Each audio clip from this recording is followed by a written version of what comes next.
Dear student, आप सबका स्वागत है KP college of arts and science की यूट्यूब क्लास में। और जैसा कि आपको पता है, मेरे द्वारा इस चैनल पे political science B first year के लेक्चर है वो पढ़ाए जा रहे हैं। तो आज अपना न्यू लेसन है और 13वां लेसन है वो आज स्टार्ट हो रहा है। तो इससे पहले जो 12 लेसन है उसके अलग अलग पार्ट है वो आप इस चैनल पे देख सकते हैं। और कोई डाउट है तो आप कॉलेज में संपर्क कर सकते हैं। तो अब हम स्टार्ट करते हैं न्यू लेसन, जिसका नाम है, टाइटल है सत्ता और वेदता।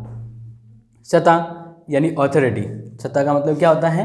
अथॉरिटी। और वेदता, वेदता का मतलब लेजिटिमेसी। तो इसको यहाँ पे हम पढ़ेंगे क्योंकि इससे पहले जो हमने पढ़ा है 12 वो शक्ति के ऊपर है। तो शक्ति और इनसे बहुत ही मतलब कह सकते हैं एक तरह से संबंध है। यानी ये आपको समझना है कि अगर 12th आप पढ़ोगे, 12th लेसन, तो ये 13 वाला लेसन है थोड़ा ईजी होगा क्योंकि इस दोनों एक तरह से कहीं ना कहीं संपर्क या कॉमन विचार दोनों में आते हैं।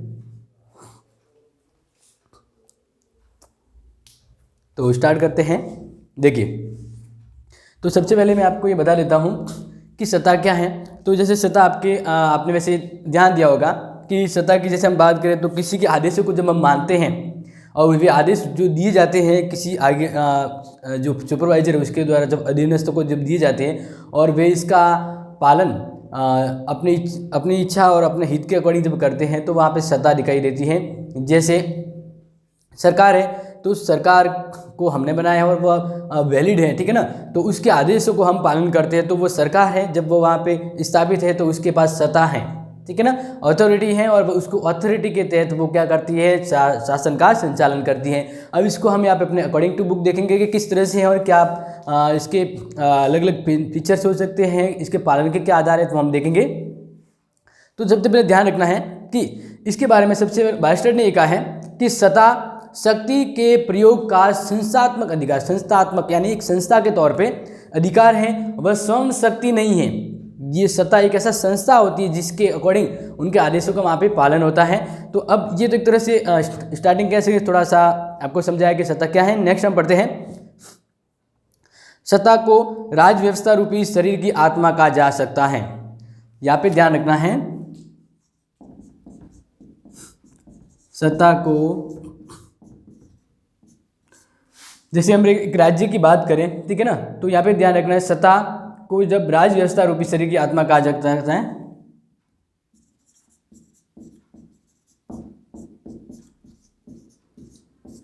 राज व्यवस्था रूपी शरीर की आत्मा कहा जा सकता है।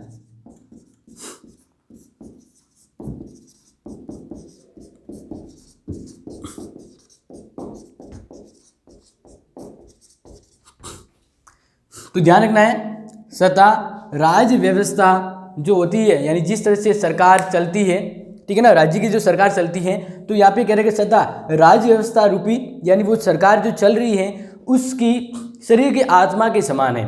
यानी जो सरकार राज्य के अंदर चल रही है, जिस तरह से शासन व्यवस्था हो रही है, लोग उनके आदेशों को मान रहे हैं, तो उस व्यवस्था में जो उस व्यवस्था की जो आत्मा है वो सत्ता है, ठीक है ना। इस तरह से इसका ये महत्वपूर्ण होता है कि सत्ता क्या है। तो वो समझना है कि एक आत्मा की तरह है जो क्या करती है, उस राज्य व्यवस्था को सही चलाती है। तो इस तरह से शक्ति, प्रभाव और नेतृत्व का मूल उपकरण और नीति निर्माण, समन्वय, अनुशासन और प्रत्यायोजन आदि राजनीतिक प्रक्रिया सत्ता के आधार पर ही संभव है। यानी अगर अथॉरिटी होगी तभी कोई भी कह सकते हैं, जब वैदिक यानी वेद हो जाता है तब वो व्यवस्थाएं सही और पूरी तरह से व्यवस्थित चलती है। तो इसमें सत्ता का होना बहुत जरूरी है। तो आगे यहाँ पे देखना है, जनता के द्वारा स्वीकृत किया जाना महत्वपूर्ण है। अब जैसे हम सरकार के आदेशों को मानते हैं, वहाँ के जो नीति निर्माण है उनके नीति निर्माण में हम सहयोग देते हैं और उनके आदेशों को जैसे ही नए नए आते हैं उनके आदेशों को हम पालन करते हैं। तो इसमें ध्यान रखना है कि जब सत्ता का पालन हो रहा है, तो सत्ता का पालन हो रहा है, तो इसमें सबसे पहले उस राज्य की सत्ता को वैधता कौन देता है, सत्ता को कौन मानता है? वहाँ के लोग।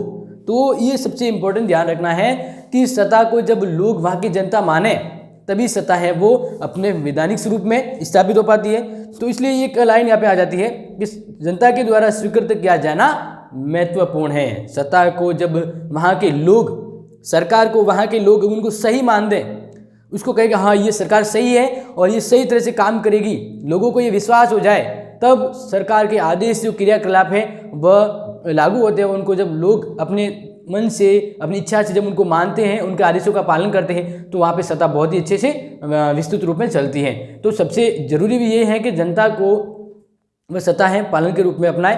तो इस तरह से हम ये थोड़ा सा आप समझिए कि सत्ता क्या है। अब इसके अर्थ को समझें कि अलग अलग विद्वानों ने सत्ता के बारे में क्या परिभाषाएं दी है।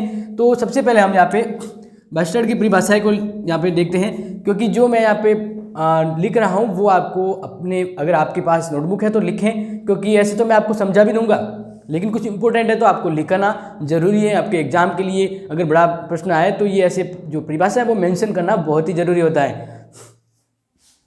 तो देखिए, बास्टर्ड ने सत्ता के बारे में क्या कहा है, ठीक है ना। तो ध्यान रखना है, सत्ता शक्ति के प्रयोग का संस्थात्मक अधिकार है।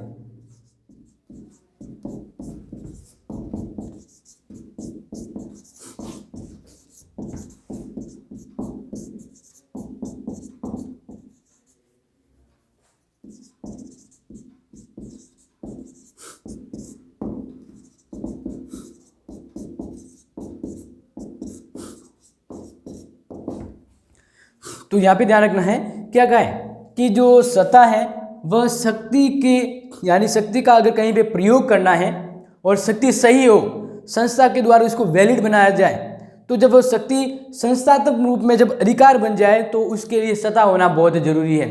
जब सत्ता शक्ति के साथ मिलकर किसी भी व्यवस्था में, संस्था में जब स्थापित होती है, वह उसका अधिकार बनती है, तो इसलिए वहाँ पर सत्ता है वो प्रभावी हो जाती है। यानी शक्ति, सत्ता के प्रयोग का संस्थात्मक अधिकार है, वह स्वयं शक्ति नहीं है।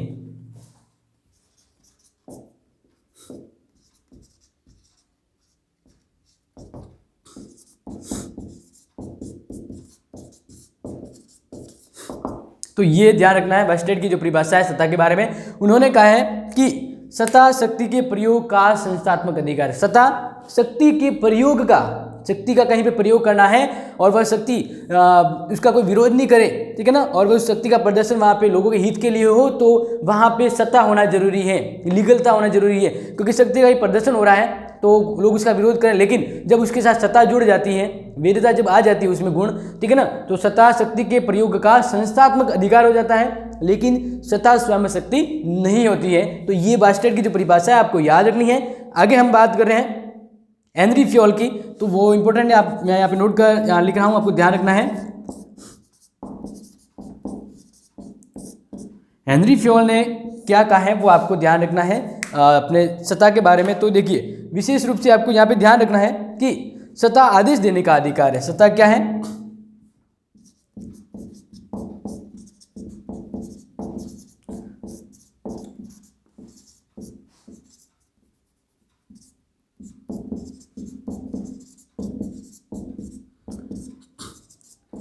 पहला तो ध्यान रखना है कि हेनरी फ्योल ने क्या कहा है, सत्ता आदेश देने का अधिकार है, ठीक है ना, और आदेश पालन करवाने की शक्ति।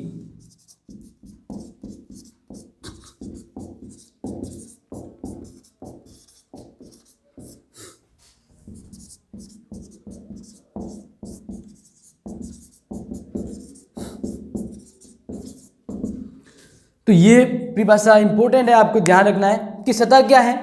जैसे सरकार के पास जब सत्ता आ जाती है तो वो क्या करती है, आदेश दे सकती है, यानी उसे आदेश देने का अधिकार हो गया, और आदेश पालन करवाने की शक्ति भी है, और वह लोगों से आदेश पालन करवाती है। इसी तरह वह शक्ति का रूप भी होती है, और वह शक्ति वेद होती है, अथॉरिटी होती है, यानी उस शक्ति को एक आधिकारिक रूप में मान्यता दी जाती है, तब वो अथॉरिटी हो जाती है, यानी तब वह सत्ता हो जाती है। तो ये परिभाषा बहुत ही ईजी, और आपको इस डेफिनेशन से बिल्कुल भी एकदम पता लग जाना चाहिए कि सत्ता क्या है।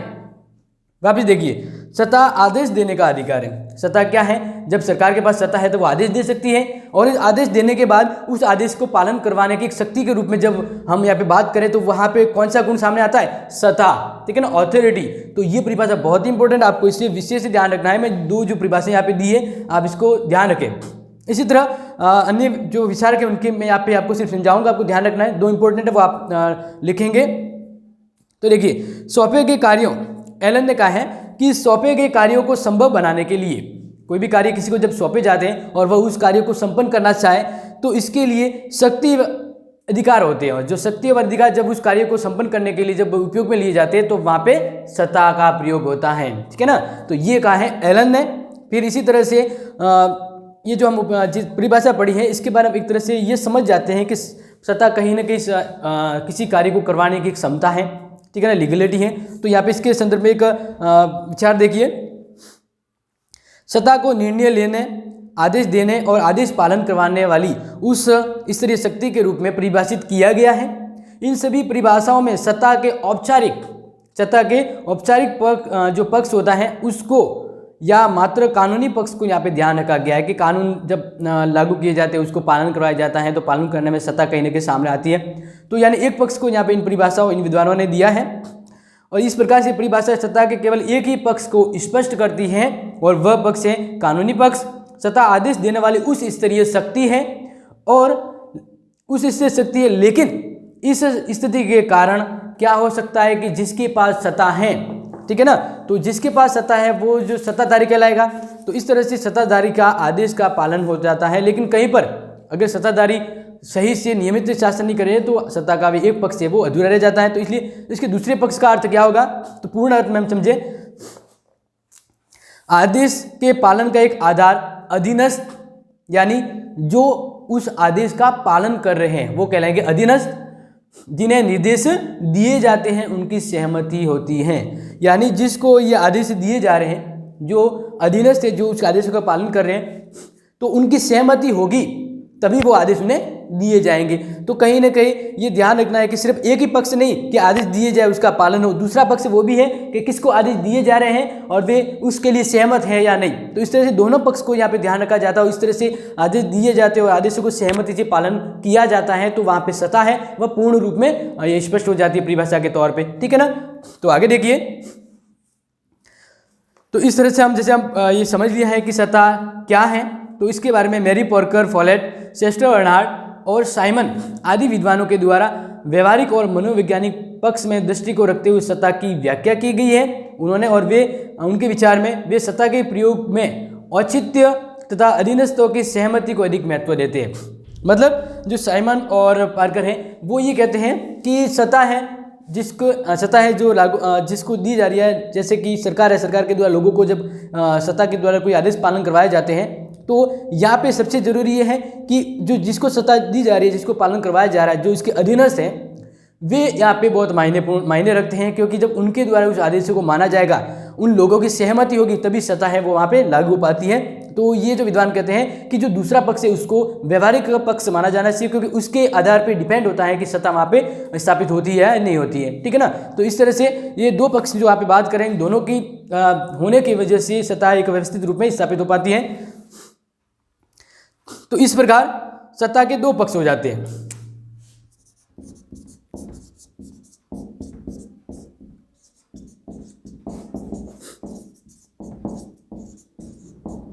सत्ता के दो पक्ष होते हैं। अब वो दो पक्ष कौन कौन से, तो आप देखिए कि दो पक्ष जैसे बात करें, पहला तो हो गया प्रथम निर्णय लेने या आदेश देने वाली उच्च शक्ति। सत्ता पहला तो क्या होगा, निर्णय लेने या आदेश देने।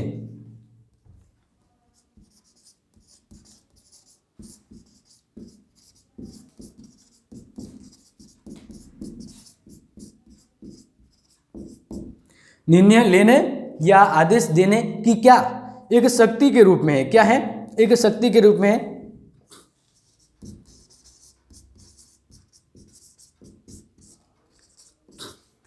इसका पहला पक्ष तो हो गया ये। अब दूसरे पक्ष की बात करें कि दूसरा पक्ष जो यहाँ पे हम बात करें, शक्ति के दो पक्ष यहाँ पे सामने आ रहे हैं, तो दूसरा पक्ष क्या होगा कि उस शक्ति को प्राप्त अधीनस्थों की सहमति।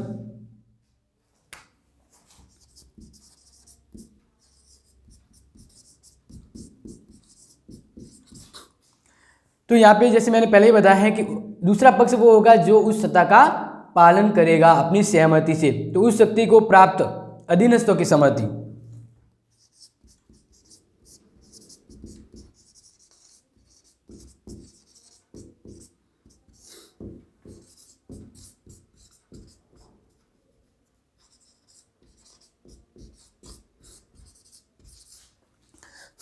तो ये दो पक्ष इसके सत्ता के आते हैं जो अर्थ को परिपूर्ण बना देते हैं कि सत्ता क्या है। तो पहला वापस आपको ध्यान देना है, निर्णय लेने या उस निर्णय के बाद आदेश जब दिए जाते हैं, ठीक है ना, तो वह एक तरह से शक्ति का एक पक्ष हो जाता है, मतलब सत्ता।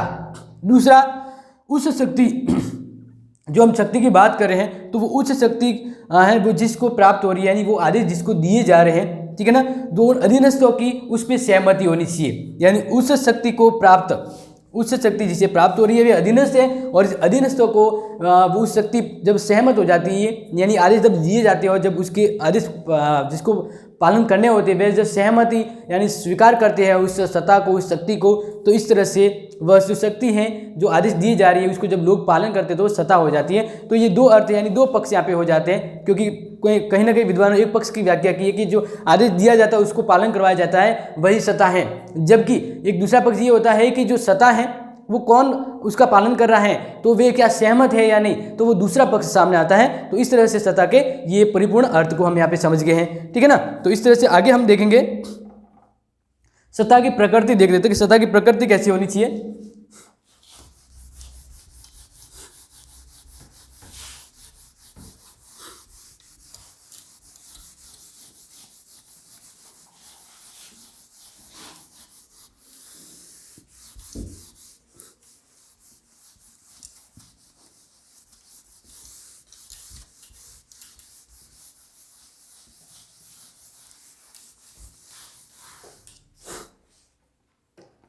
हाँ, तो देखिए अब हम बढ़ते हैं कि सत्ता की प्रकृति।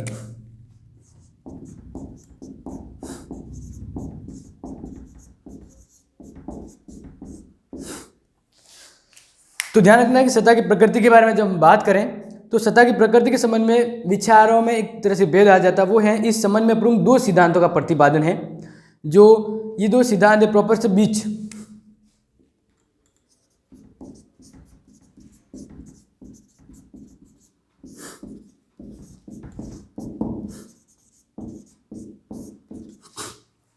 सत्ता की प्रकृति की जब बात करें तो इसके बारे में प्रोफेसर बीच ने दो कह सकते सिद्धांत दिए हैं, ठीक है ना। तो पहला जो सिद्धांत है औपचारिक सत्ता सिद्धांत,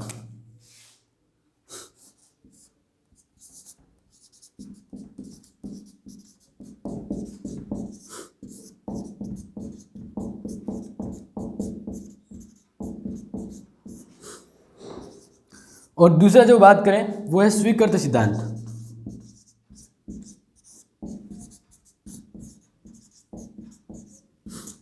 तो देखिए जैसे हम बात करें कि जो सत्ता है उसकी प्रकृति क्या है, ठीक है ना, किस तरह का इसका नेचर हो सकता है, तो ध्यान रखना है इसके दो जो सिद्धांत बताए हैं वो प्रोफेसर बीच ने बताए हैं, और वह है औपचारिक सत्ता सिद्धांत और दूसरा है स्वीकृत सिद्धांत। तो अब औपचारिक सत्ता सिद्धांत क्या है, तो देखें इस सिद्धांत के अनुसार सत्ता को आदेश देने का एक अधिकार माना गया है। इस सिद्धांत के अकॉर्डिंग सत्ता है वो क्या है, आदेश देने का अधिकार है कि अगर आपके पास सत्ता है यानी सरकार के पास सत्ता है तो वो आदेश दे सकती है। तो ये जो बात कर रहा है ये जो सिद्धांत है वो है सत्ता की प्रकृति का पहला सिद्धांत औपचारिक सत्ता सिद्धांत, यानी आपके पास जब सरकार बन जाती है तो आपके पास क्या है, सत्ता है, तो आप आदेश दे सकते हैं, वो आदेशों को पालन करवा देते हैं, ठीक है ना। तो ये जो बात हो रही है वो उसकी पहली प्रकृति यानी औपचारिक सत्ता सिद्धांत होता है, जिसके तहत आप आदेश को जारी कर सकते हैं, आदेश आप दे सकते हैं, तो ये अधिकार है वो औपचारिक सिद्धांत हो जाता है।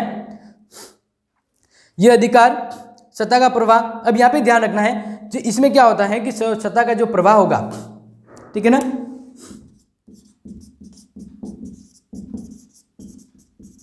सत्ता का जो प्रवाह है वो इस तरह से होगा, यानी जो ऊपर वाले जो उच्चतम है, ठीक है ना, उच्चतम वहां से जो आदेश होगा वो निम्न स्तर तक होगा,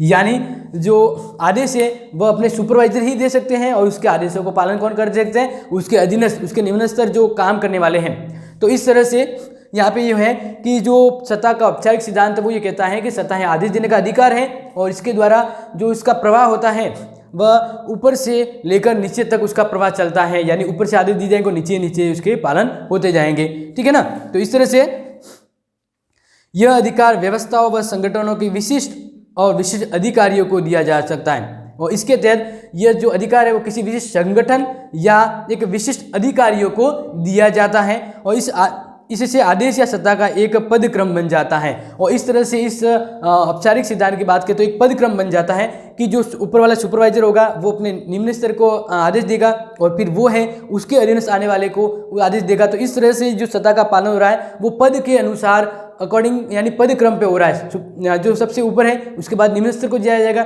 उसके अधीन काम करने वाले को वापस उसे आदेश दिया जाएगा। तो इस तरह से ये पद सोपान चल रहा है, पद क्रम, ये औपचारिक सिद्धांत है। तो इस तरह से स्वीकृत सिद्धांत क्या है? तो स्वीकृत सिद्धांत के बारे में ध्यान रखना है कि व्यवहारिक या मानव संबंध औपचारिक सत्ता के सिद्धांत में विश्वास नहीं रखते। ठीक है ना। औपचारिकता का मतलब ऐसे कि औपचारिकता एक निभाना है कि बड़ों ने आदेश दिया है, उसका सत्ता है, उसका अधिकार है, उसको सत्ता मिली है तो वो दूसरों को आदेश देगा तो उसको आदेश को मानना होता है। तो ये औपचारिक हो जाती है। लेकिन अब स्वीकृत सिद्धांत की जब बात करें तो इन यथार्थवादी अध्ययनकर्ताओं के अनुसार सत्ता कानूनी रूप से तो केवल औपचारिक होती है, यानी जिस सत्ता में कानूनी रूप देखा जाता है तो वह सत्ता एक औपचारिक रूप हो जाती है, किंतु वास्तव में सत्ता या आदेश के अधिकार की सफलता अधीनस्थों की स्वीकृति पर निर्भर है।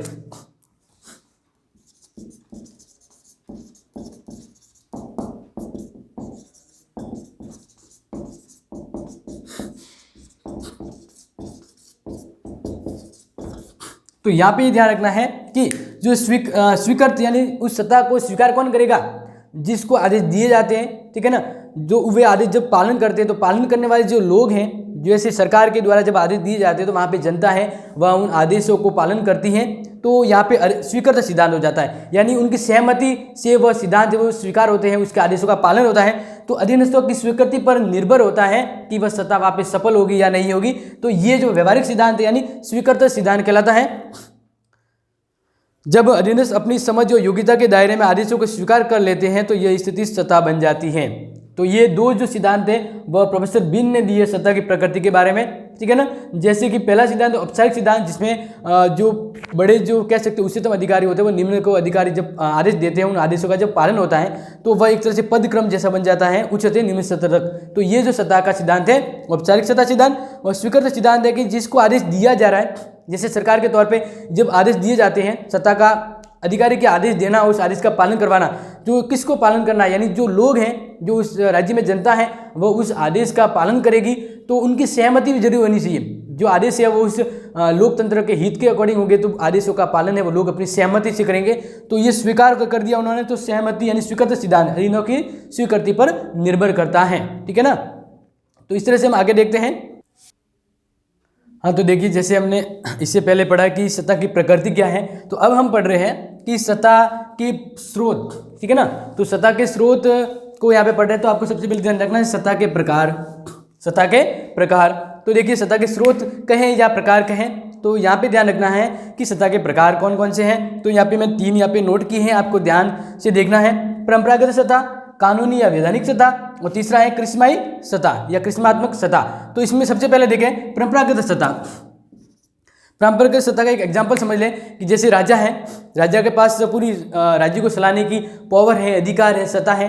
तो जब राजा चला जाएगा, उसकी मृत्यु हो जाएगी, तो उसके बाद उसका जो पुत्र है वो उस सत्ता का हकदार होगा। तो वह उस सत्ता का हकदार होते हुए फिर क्या करेगा, उस सत्ता का उपयोग करेगा। वो इसके बाद उसका जो पुत्र है वो उस सत्ता का प्रयोग करेगा। तो इस तरह से जो सत्ता है वह एक के बाद दूसरे को मिल रही है, यानी वंश के अकॉर्डिंग चल रहा है। ठीक है ना। तो ये जो सत्ता का जो प्रकार है वो कहलाता है परंपरागत सत्ता, जिसमें जो सत्ता का जो बहुमूल्य है वो उसके ही किसी भी माध्यम को ध्यान में न रखे उत्तराधिकारी को, यानी परंपरा में जो चला आ रहा है कि बाप की जो संपत्ति है, जो अधिकार है वो पुत्र को मिलेगी। तो इस तरह से सत्ता भी जब उनको मिलती है तो वहां पे कहा जाएगा परंपरागत सत्ता। ठीक है ना। तो इसमें आगे देखिए, और सबसे पहले ध्यान रखना है कि ये जो सत्ता के प्रकार हैं वह आपको ध्यान रखना मैक्स वेबर ने दिए।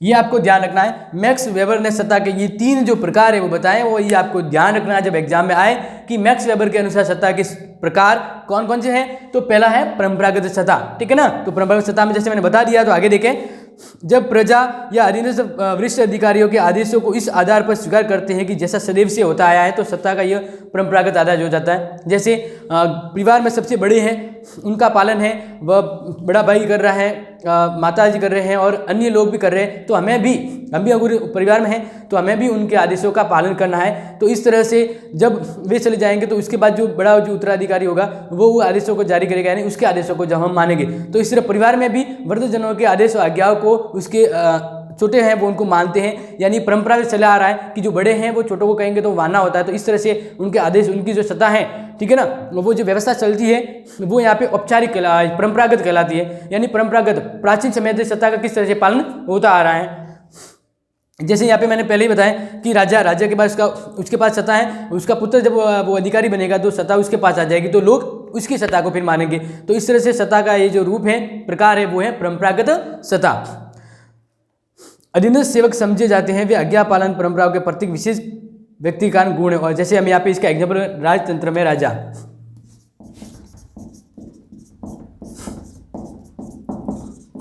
राजतंत्र में जो राजा है वो इस एग्जाम्पल है परंपरागत सत्ता का, ठीक है ना। परंपरागत सत्ता का मतलब है राजतंत्र में राजा की जो व्यवस्था है वो परंपरागत रूप में है, उसने कोई अधिक हासिल नहीं की है, वो इलेक्शन जीत के नहीं आया है, जबकि उसके जो परिवार के जो प्रमुख थे उन्होंने उसको ये सत्ता दी है। तो इस तरह से ये राजनीतिक सत्ता है जो परंपरागत सत्ता का एक एग्जाम्पल हो जाता है। अब कानूनी सत्ता, कानूनी सत्ता का मतलब ये होता है कि जब व्यक्ति किसी पद पे बैठ जाता है तो उसके पद के अकॉर्डिंग उसके जो शक्ति उसे प्राप्त होती है, जो सत्ता प्राप्त होती है, उस सत्ता को वो लोगों के माध्यम से विस्तारित करता है, तो वो कानूनी और वैधानिक सत्ता कहलाती है। तो यहाँ पे इसको देखें, जब अधीनस्थ किसी नियम को इस आधार पर स्वीकार करते हैं कि वह नियम उस स्तरीय अमूर्त नियमों के साथ सहमत है जिसे वे औचित्यपूर्ण समझते हैं, तब इस स्थिति में सत्ता को बौद्धिक कानूनी माना जाता है। जैसे समझना है, एक सरकारी पद पर जैसे हम बात करें तो जैसे कलेक्टर की बात करें तो वो उच्च अधिकारी हो गया और उसके द्वारा उसके जो नीचे जो काम करने वाला अधिकारी है तो वो उनको आदेश दिया जाता है, ठीक है ना। तो ये उस कलेक्टर के पास जो अधिकार है वो कानूनी अधिकार है, उसे कानूनी अधिकार दिया गया है कि वह शक्ति का प्रयोग करे और अपने राज्य में, अपने जिले में एक व्यवस्था बनाए रखे। तो उसको ये कानूनी रूप में अधिकार शक्ति दी हुई है, ये सत्ता जब वह अपने अधीनस्थों को जब आदेश के रूप में देता है तो ये जो प्रकार है वो हो जाता है कानूनी, क्योंकि इस तरह से वो जो इसके अधीनस्थ जो काम करने वाले हैं वो ये मान के सोचते हैं, ये मान के उस आदेशों का पालन करते हैं कि हमारे उच्च अधिकारी ने ये काम हमें दिया है और वे सत्ता के तौर पे अपने से उच्च हैं और इस तरह से उनको कानूनी अधिकार दिया गया है, तो उनके आदेशों को हमें मानना जरूरी है। तो इस तरह से हो गया कानूनी या वैधानिक सत्ता, ठीक है ना। जैसे हम नॉर्मली मानते हैं कि ट्रैफिक जो हवलदार होता है वो सीधे हाथ खड़े करता है, ठीक है ना, और ट्रैफिक जो गाड़ियाँ हैं वो रुक जाती हैं, ठीक है ना। ट्रैफिक जो पुलिस होता है वो हाथ खड़े करती है, गाड़ियाँ वहाँ पे रुक जाती हैं। तो ऐसा क्यों? क्योंकि उसके पास सत्ता है लेकिन वो कानूनी रूप में, उसको वो जो अधिकार दिया हुआ है, शक्ति दी हुई है, उसके पास जो सत्ता है वो कौन सी सत्ता है? कानूनी सत्ता है, यानी कानून ने उसको व्यवस्था करने के लिए उसे नियुक्त किया है और हम भी उसकी आदेशों को तुरंत ही मानते हैं। तो इस तरह से जो व्यवस्था होती है तो वो होती है कानूनी सत्ता, ठीक है ना, यानी वैधानिक सत्ता भी कहे तो वो ये होगा, ठीक है ना।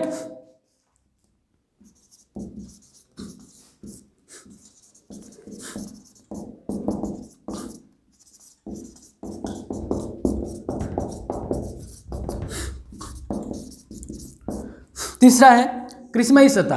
तीसरा हम बात करें कृष्णमयी सत्ता, तो कृष्णमयी सत्ता से आपको ये समझना है कि एक ऐसा व्यक्ति, ठीक है ना, जो अपने व्यक्तित्व के कारण, अपने कर्तव्य के कारण वो एक फेमस हो जाता है। फेमस यानी उसका ऐसा करिश्माई व्यक्तित्व हो जाता है कि वह जहाँ पे भी जाए लोग उसकी ओर आकर्षित हो जाते हैं और वो जो जैसा कहे लोग उसके लिए करने को तैयार हो जाते हैं। तो उसके पास जब वो ये जो पावर है जो वो कहलाता है तो वो क्या हो जाता है?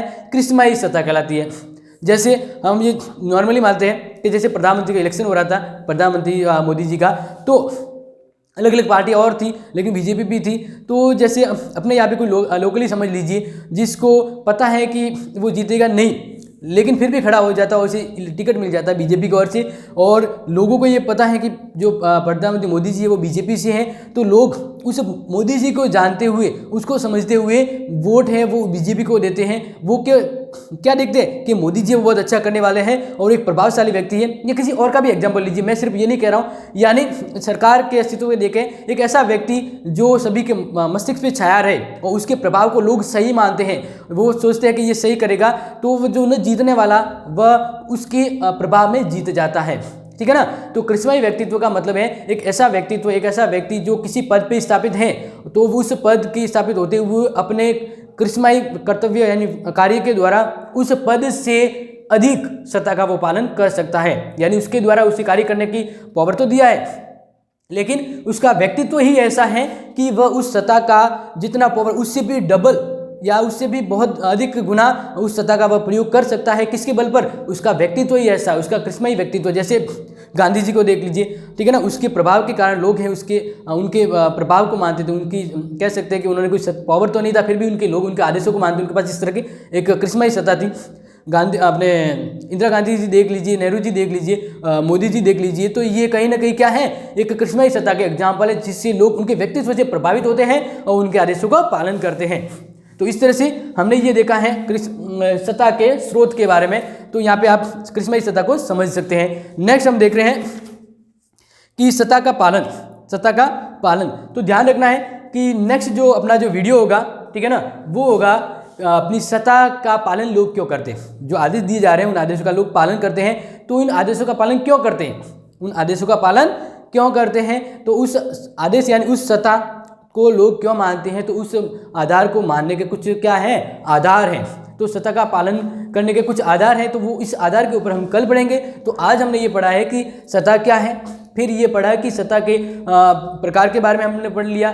तो ये जो अगर पढ़ा है इस समय में अगर कोई डाउट है आप तो कॉलेज में संपर्क कर सकते हैं, जो नंबर दिए हैं उससे आपको तुरंत जो कोई भी कंफ्यूजन है उसका सॉल्यूशन करवा दिया जाएगा।